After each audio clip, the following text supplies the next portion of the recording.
Hello commandos, welcome to biomentors classes online. और हम लोग बात कर रहे हैं एस ब्लॉक एलिमेंट के बारे में, अबाउट एस ब्लॉक एलिमेंट। तो एस ब्लॉक एलिमेंट में अभी तक मैंने आपको अल्कली मेटल्स के बारे में सब कुछ बता दिया है, ठीक है। अब हम लोग बात करेंगे अल्कलाइन अर्थ मेटल्स के बारे में। तो अल्कलाइन अर्थ मेटल्स, अल्कलाइन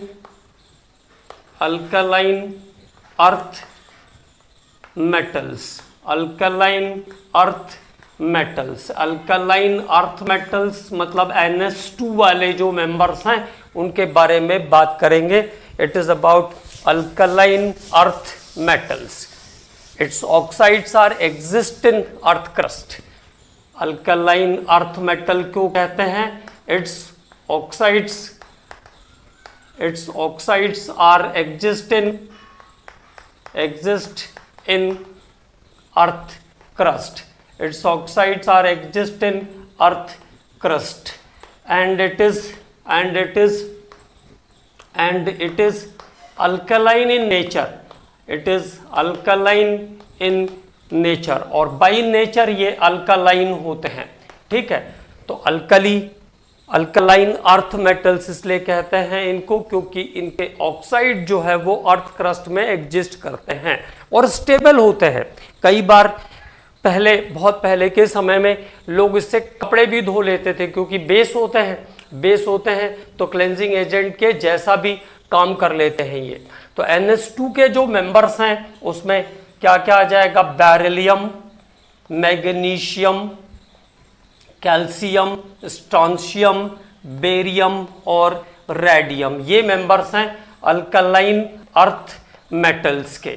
जब हम बात करेंगे इनके कॉन्फ़िगरेशन के बारे में तो क्या हो जाएगा? देखो बेरिलियम पे 1s2 2s2 तो ये हो जाएगा 3s2, ये 4s2 और ये 5s2 और ये 6s2 और ये 7s2। तो इनके जो इलेक्ट्रॉनिक कॉन्फ़िगरेशन है वो इस तरीके से रहेंगे और हर बार बैलेंस सेल में 2 इलेक्ट्रॉन प्रेजेंट है। Every time 2 electron is present in valence shell, so it is able to donate 2 electron, इसलिए ये 2 इलेक्ट्रॉन डोनेट करेगा। तो ऑक्सीडेशन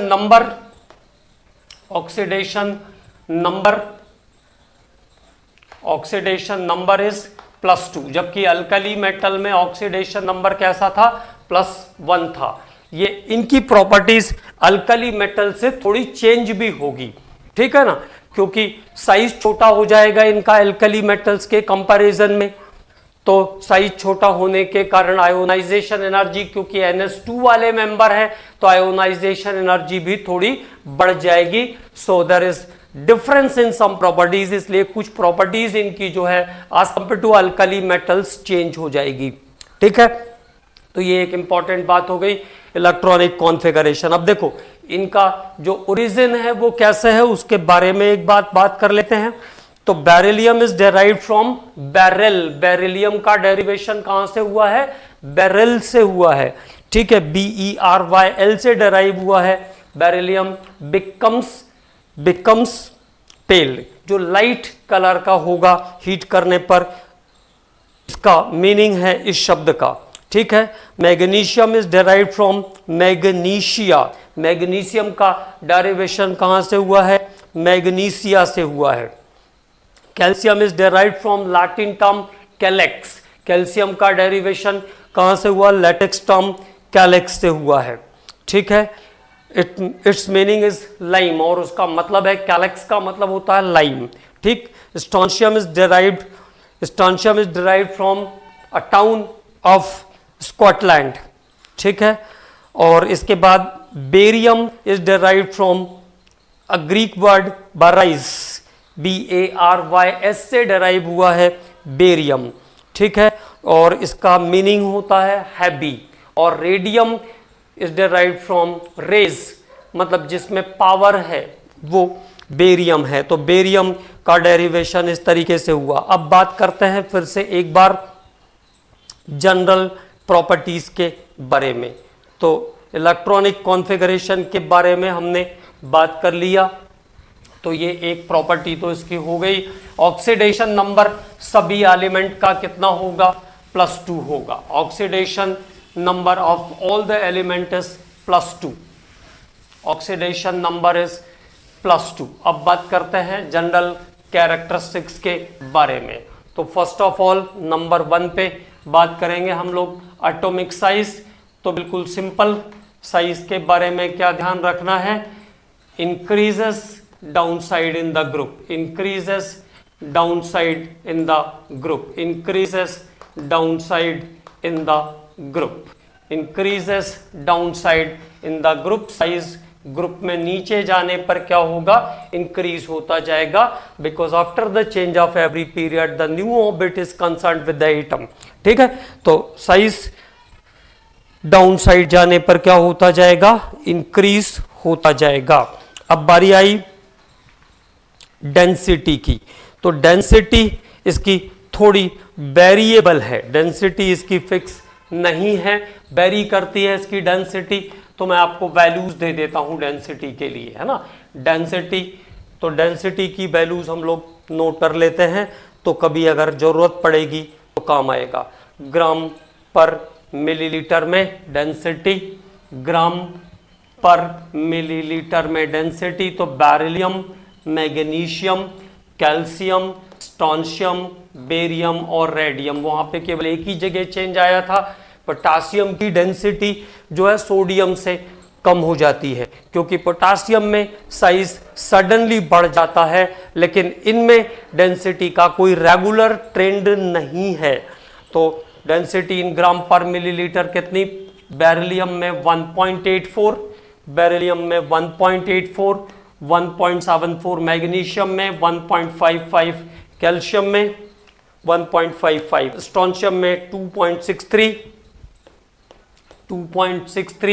और बेरियम में 3.59 और रेडियम के अंदर जो डेंसिटी है वो 5.55 है, 5.55। तो there is the density of the alkaline earth metals, मतलब कैल्शियम की डेंसिटी मैग्नीशियम से कम है, मैग्नीशियम की डेंसिटी बेरिलियम से भी कम है, बेरिलियम की जो डेंसिटी है उससे मैग्नीशियम और कैल्शियम की डेंसिटी कम है।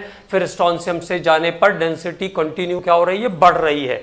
तो there is irregular trend of density, इसलिए कंफ्यूजन ना हो इसलिए वैल्यूज दे दिया मैंने आपको, ठीक है। तो it is about the density. अब बात करते हैं अगले पॉइंट पर, तो इलेक्ट्रो पॉजिटिव कैरेक्टर। तो electro positive character, electro positive character, electropositive character, all elements donate 2 electron, सभी एलिमेंट 2 इलेक्ट्रॉन डोनेट करते हैं।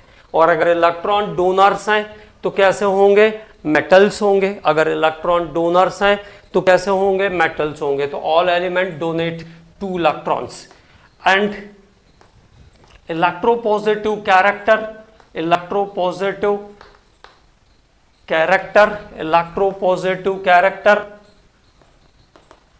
increases downside और इलेक्ट्रोपॉजिटिव कैरेक्टर डाउनसाइड जाने पर क्या होता जाएगा, इंक्रीज होता जाएगा। क्योंकि क्या हो जाएगा, इलेक्ट्रोपॉजिटिव कैरेक्टर डाउनसाइड जाने पर इंक्रीज होगा, क्योंकि इलेक्ट्रॉन डोनेट करने की जो कैपेबिलिटी है वो क्या होती जाएगी, बढ़ती जाएगी। इलेक्ट्रॉन डोनेट करने की कैपेबिलिटी बढ़ती जाएगी, ठीक है। तो this is about the electropositive character, और मेटालिक नेचर भी इसको कह सकते हैं। तो सभी एलिमेंट इलेक्ट्रॉन डोनेट करते हैं, it means show the metallic character. अब उसके बाद बात करते हैं आयोनाइजेशन एनर्जी के बारे में। तो ionisation energy is the amount of energy required to remove the electron from an isolated gaseous atom. और कंडीशनली आपको पता है कि ये NH2 है, तो और एल्कली मेटल से इनका साइज भी छोटा है, तो इनकी आयोनाइजेशन एनर्जी जो होगी, its ionisation energy is more than alkali metals, more than alkali metals. इनकी आयोनाइजेशन एनर्जी अल्कली मेटल से ज्यादा होगी and decreases downside in the group, decreases downside in the group, decreases downside in the group। और downside जाने पर क्या होती जाएगी, डिक्रीज होती जाएगी। जैसे जैसे साइज बढ़ेगा रिमूवल ऑफ इलेक्ट्रॉन ईजियर होता जाएगा, इसलिए आयोनाइजेशन एनर्जी की वैल्यू भी डाउनसाइड जाने पर डिक्रीज होती जाएगी। तो फर्स्ट आयोनाइजेशन की अगर बात करें स्ट्रांशियम एंड बेरियम, तो फर्स्ट आयोनाइजेशन एनर्जी जो रहती है इसकी बेरिलियम के लिए हाईएस्ट होगी एंड बेरिलियम की जो आयोनाइजेशन एनर्जी है 1757 that is in kilo joule per mole, और मैग्नीशियम के लिए 1450। कैल्शियम पर फर्स्ट आयोनाइजेशन की बात कर रहे हैं हम लोग, फर्स्ट आयोनाइजेशन, थोड़ा सा डाटा मिस्टेक कर रहा है, तो फर्स्ट आयोनाइजेशन बेरिलियम के लिए किलो जूल पर मोल के अंदर लिख रहे हैं हम लोग इसको, किलो जूल पर मोल के लिए। तो first ionisation for beryllium is 899 और सेकंड मैग्नीशियम के लिए 737। कैल्शियम पे जाएंगे तो 590। This is about the first ionisation energy. 549 और 530 kilo joules per mole is the value of first ionization energy of alkali metals, और कंटिन्यूअस ऑर्डर में decrease कर रहा है, तो कोई ट्रेंड वैल्यू याद रखने की जरूरत नहीं है, ठीक है। लेकिन इनकी ionisation energy comparatively alkali metals से ज्यादा होती है, ये बात ध्यान रखेंगे। अगले टॉपिक पे बात करते हैं आयोनाइजेशन एनर्जी के बाद मेल्टिंग एंड बॉइलिंग पॉइंट। तो देखो as compare to alkali metals, अगर अल्कली मेटल से कंपेयर करेंगे तो वहां पे अल्कली मेटल्स में दो फैक्टर काम कर रहे थे, साइज बड़ा था और ओनली 1 इलेक्ट्रॉन इज देयर। यहां पे साइज थोड़ा छोटा हुआ और मेल्टिंग पॉइंट, तो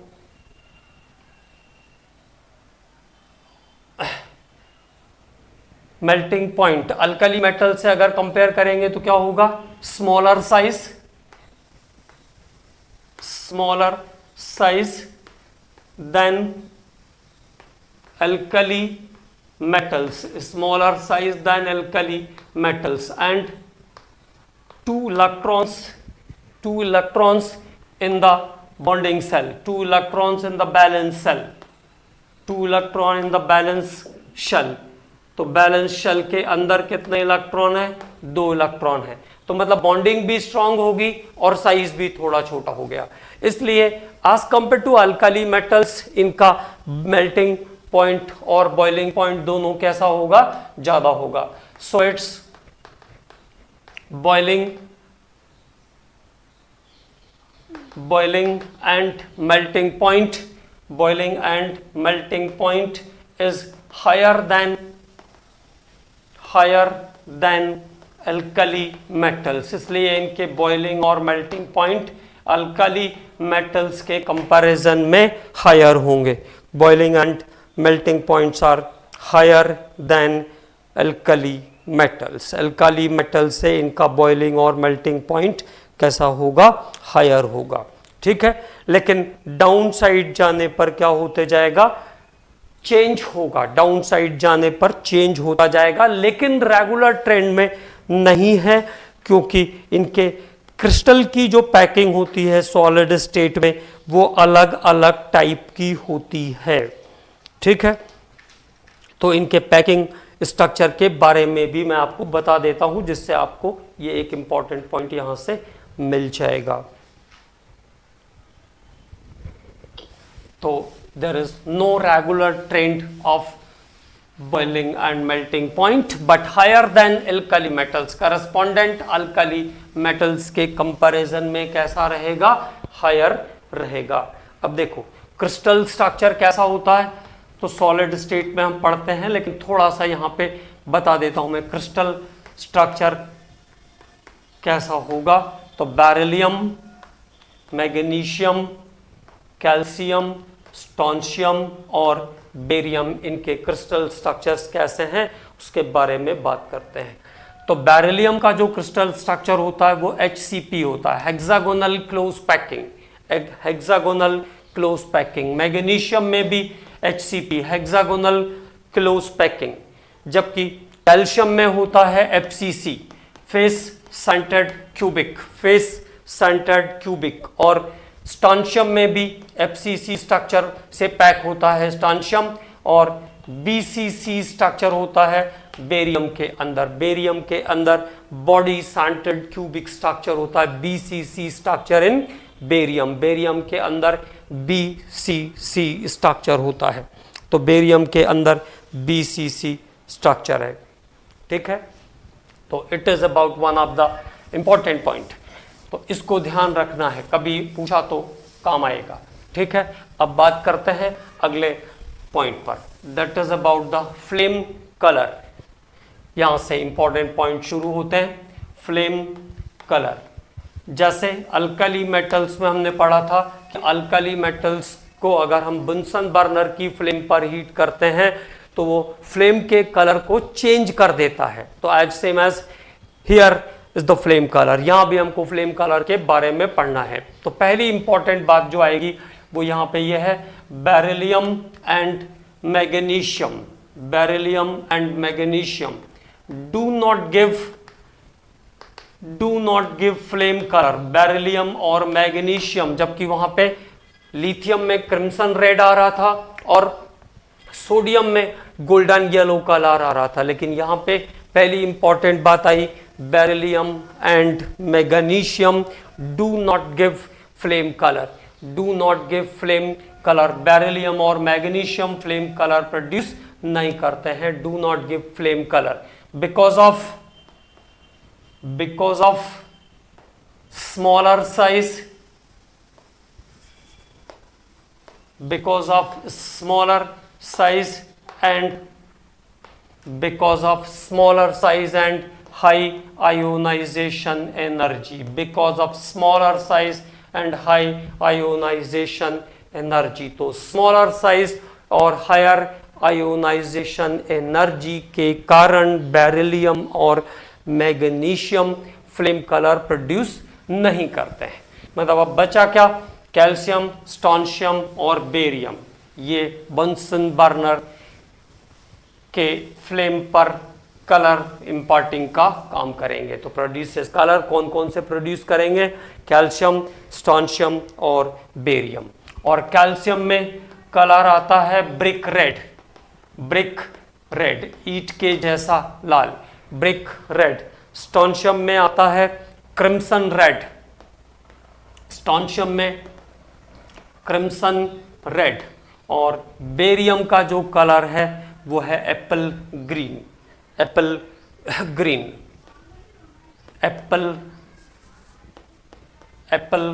ग्रीन कलर इन बेरियम। तो कलर ध्यान रखेंगे, बेरियम का कलर कैसा है, एप्पल ग्रीन है। एक इसका इंपॉर्टेंट यूज है, क्वेश्चन आ चुका है, इसलिए हम लोग एक बार बात कर लेते हैं।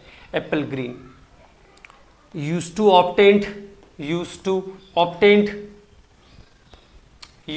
obtained green color from crackers, green color from crackers।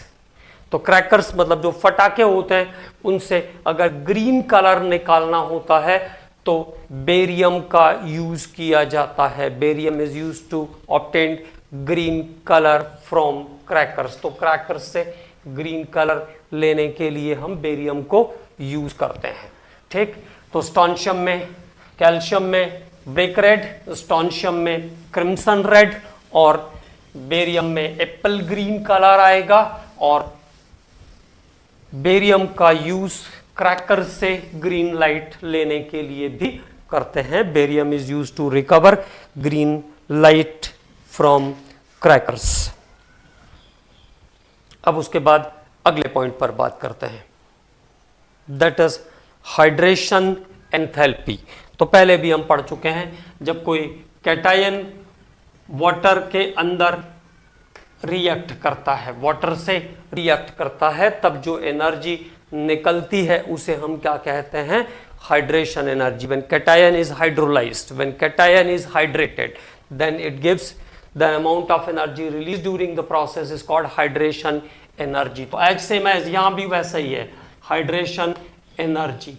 जिस आयन का साइज जितना छोटा होगा, तो स्मॉलर साइज है बेरिलियम का, तो उसकी हाइड्रेशन एनर्जी कैसी होगी, सबसे हायर होगी।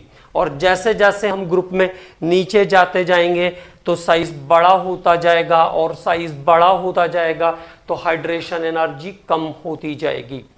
तो the hydration energy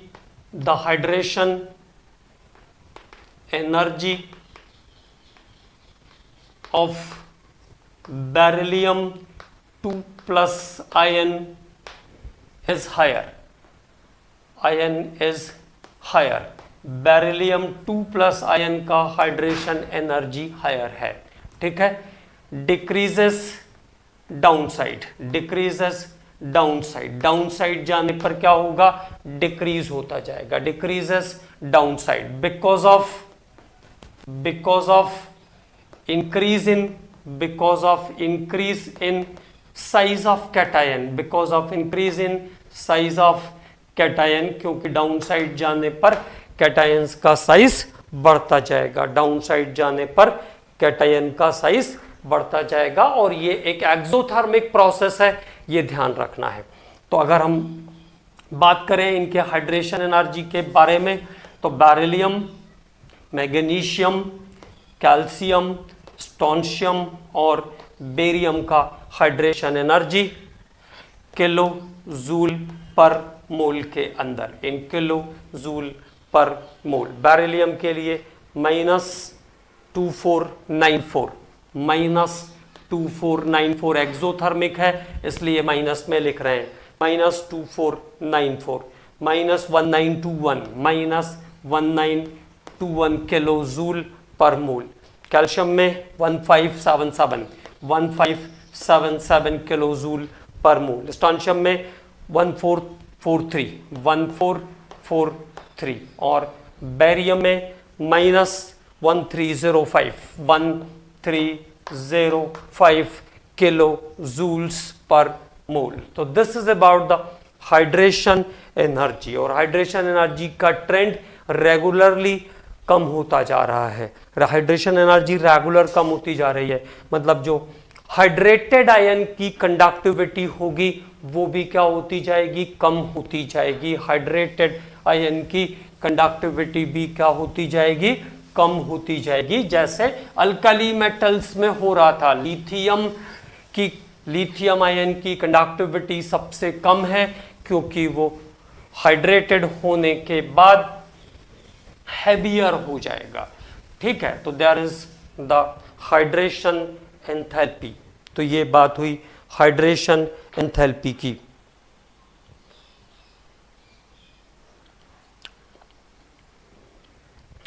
देखो एक और बात करते हैं, in hydrated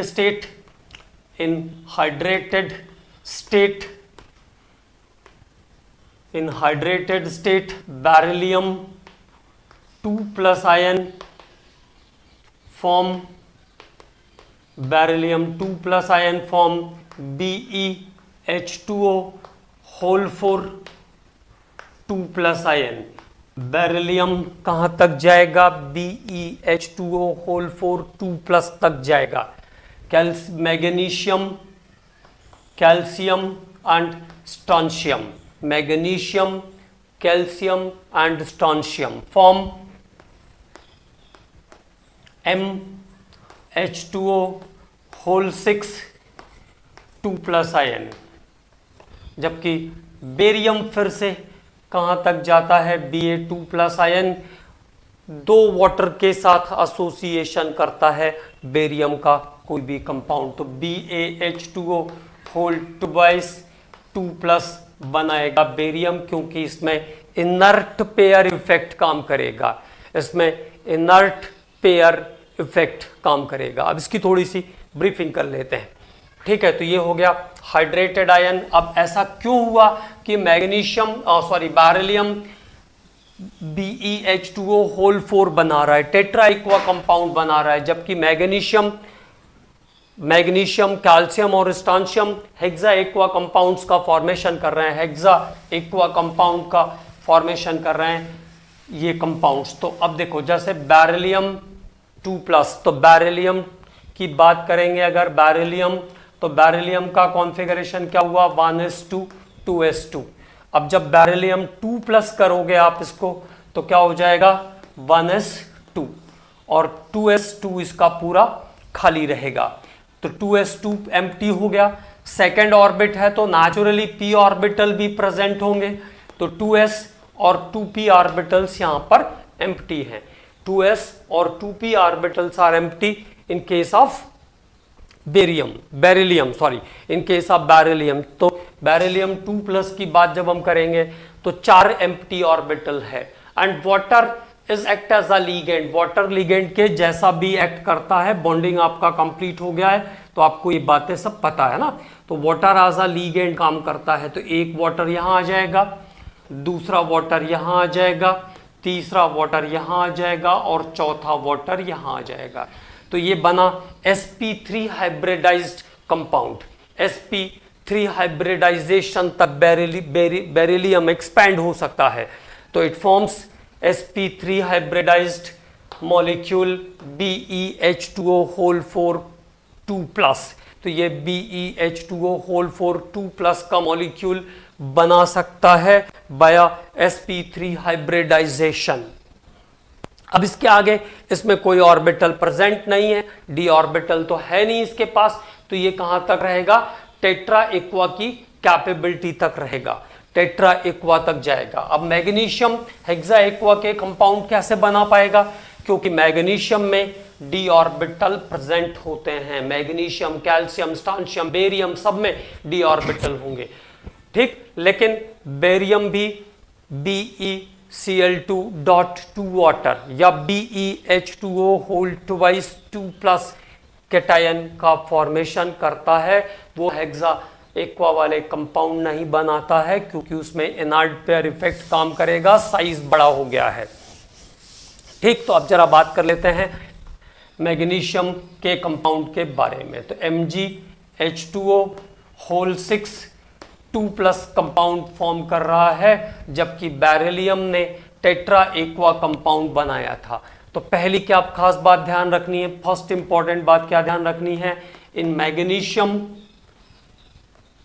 d orbitals are present, magnesium में d ऑर्बिटल्स प्रेजेंट होंगे, मैग्नीशियम में d orbitals are present, d orbitals are present, magnesium के अंदर d ऑर्बिटल प्रेजेंट है, पहली बात तो ये ध्यान रखना है, तब जाके स्ट्रक्चर पे बात करते हैं। अब बात करेंगे मैग्नीशियम की, तो बैलेंस सेल कैसा हो गया, 3s2 3p0 और 3d0, p और d में इनिशियली कोई इलेक्ट्रॉन नहीं है।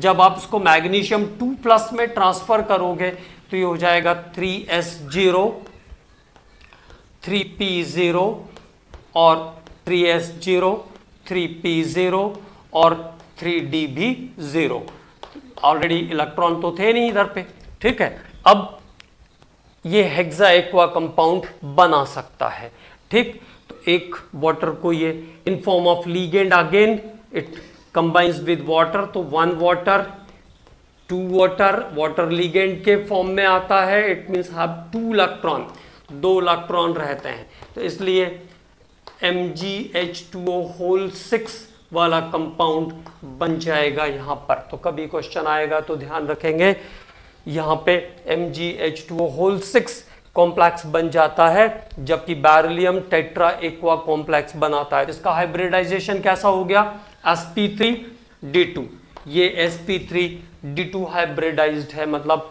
शेप कैसा आएगा, octahedral, bond angles are 90s, bond angle 90 degree के, और शेप कैसा होगा, ऑक्टाहेड्रन के जैसा होगा।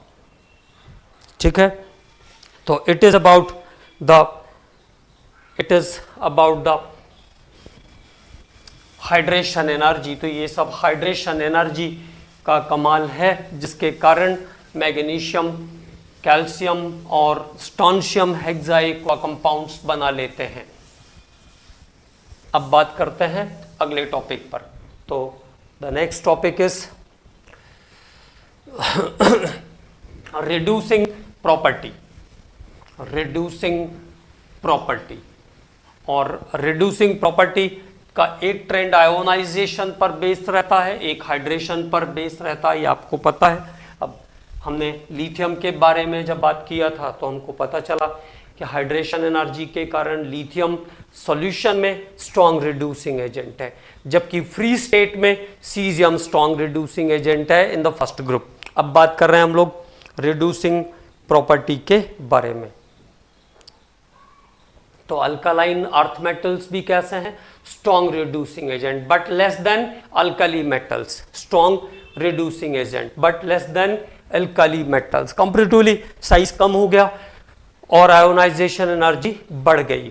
ठीक, तो इसलिए जो इसका रिड्यूसिंग पावर है वो अल्कली मेटल से कम हो जाएगा। बेरिलियम, मैग्नीशियम, कैल्शियम, स्टोनशियम और बेरियम का E0 value.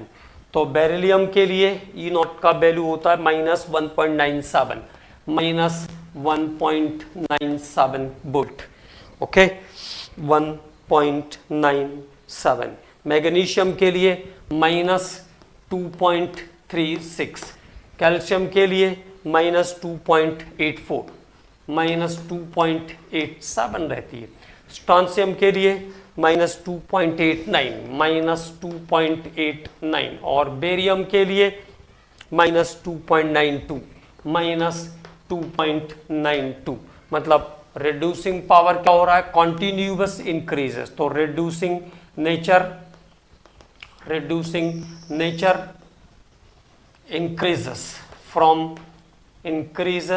from beryllium to barium, from beryllium to barium. तो यहाँ पे कोई अनसर्टेन ट्रेंड नहीं है रिड्यूसिंग का।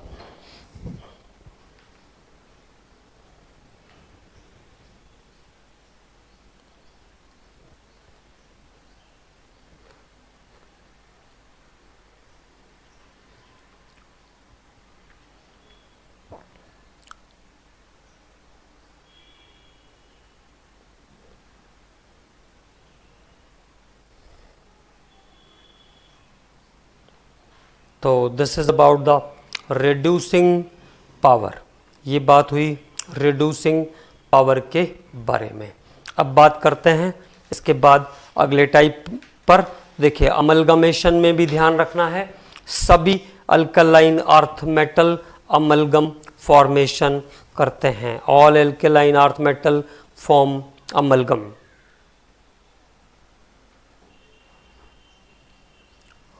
रिएक्टिविटी टुवर्ड्स एयर के साथ रिएक्टिविटी।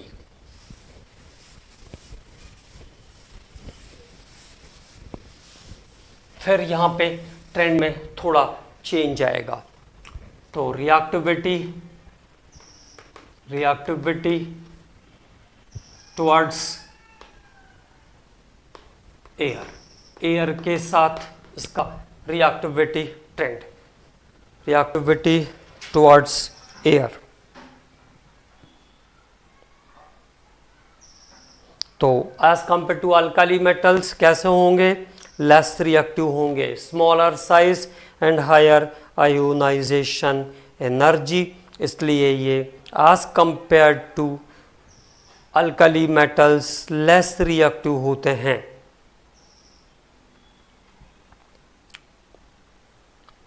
और यहाँ पे भी वो बात कॉमन रहेगी, रिएक्ट्स विथ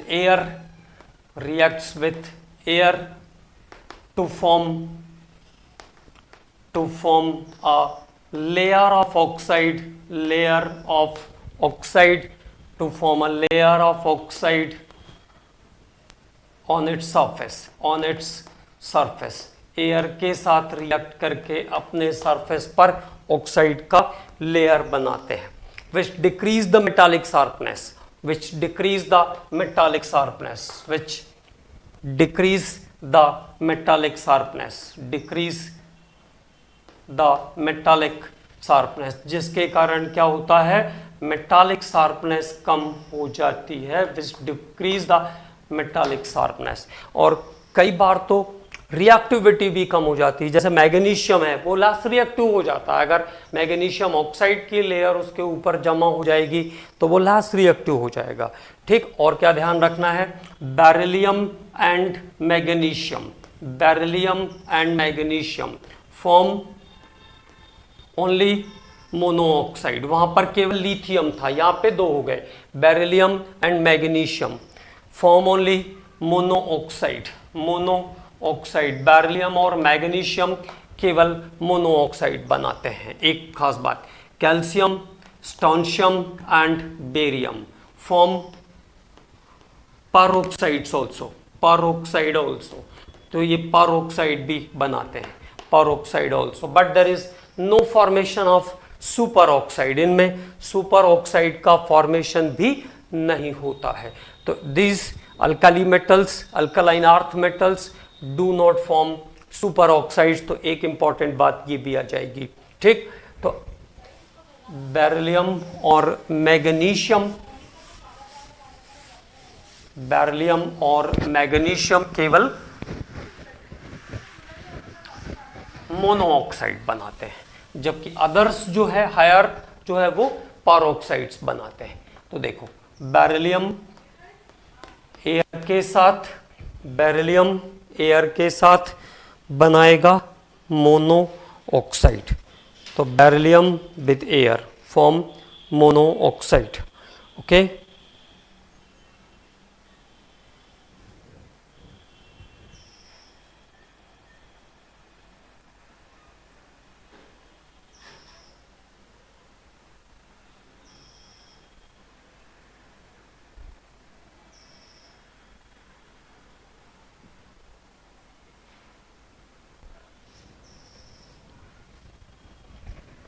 तो ये बना BeO।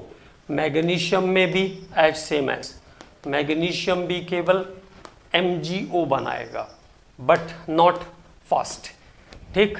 लेकिन कैल्शियम से ये रिएक्शन फास्टर हो जाएगी, तो calcium it is able to form calcium oxide and also calcium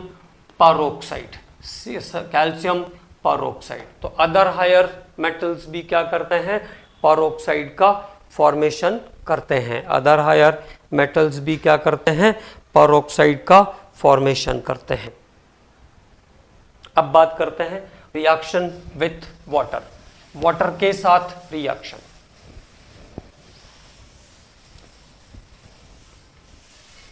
reaction with water, तो how alkaline earth metal react with water. अब आपको ये बात क्लियर है कि इनकी रिएक्टिविटी अल्कली मेटल्स के कंपैरिजन में कम होगी, ठीक। तो क्या क्या ध्यान रखना है, रिएक्शन विथ वाटर,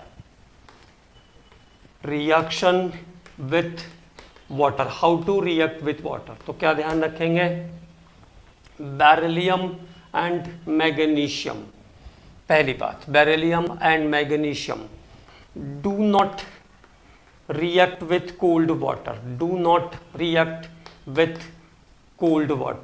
कारण रहता है मैग्नीशियम के ऊपर भी ऑक्साइड की लेयर डिपॉजिट हो जाती है, इसलिए आसानी से रिएक्ट नहीं करता है। Beryllium and magnesium do not react with cold water, तो बेरिलियम और मैग्नीशियम कोल्ड वाटर के साथ रिएक्ट नहीं करता। इवन बेरिलियम जो है वो स्टीम के साथ भी रिएक्ट नहीं करता है, beryllium is not react with steam. तो एक इंपॉर्टेंट बात और, beryllium do not react with water, hot water और इवन स्टीम। तो बेरिलियम में ध्यान रखना है, do not react with, do not reacts with hot water or red hot steam। ना तो वाटर के साथ, ना तो हॉट वाटर के साथ और स्टीम के साथ भी रिएक्ट नहीं करेगा, जबकि मैग्नीशियम जो है वो हॉट वाटर के साथ क्विकली रिएक्ट करता है। मैग्नीशियम हॉट वाटर के साथ क्विकली रिएक्ट करता है। अगली बात क्या ध्यान रखना है, alkaline earth metals, alkaline earth metals, alkaline earth metals reacts with water, अगर रिएक्शन करते हैं तो react with water to form MOH whole twice type of hydroxide। MOH whole twice, जहाँ पे NaOH तो MOH था, यहाँ पे क्या हो गया MOH whole twice type of hydroxide. MOH whole twice type के हाइड्रोक्साइड का फॉर्मेशन करते हैं। एंड द बेसिसिटी जो सबसे इंपॉर्टेंट पॉइंट है, and the basicity of hydroxide, basicity of hydroxide, basicity of hydroxide increases up to down, increases up to down in the group, increases up to down in the group। और इन hydroxide का जो basicity है वो down side जाने पर क्या होता जाता है, इंक्रीज होता जाता है। इन हाइड्रोक्साइड्स का basicity down side in the group जाने पर इंक्रीज हो जाता है। तो basicity of hydroxide increases down side in the group.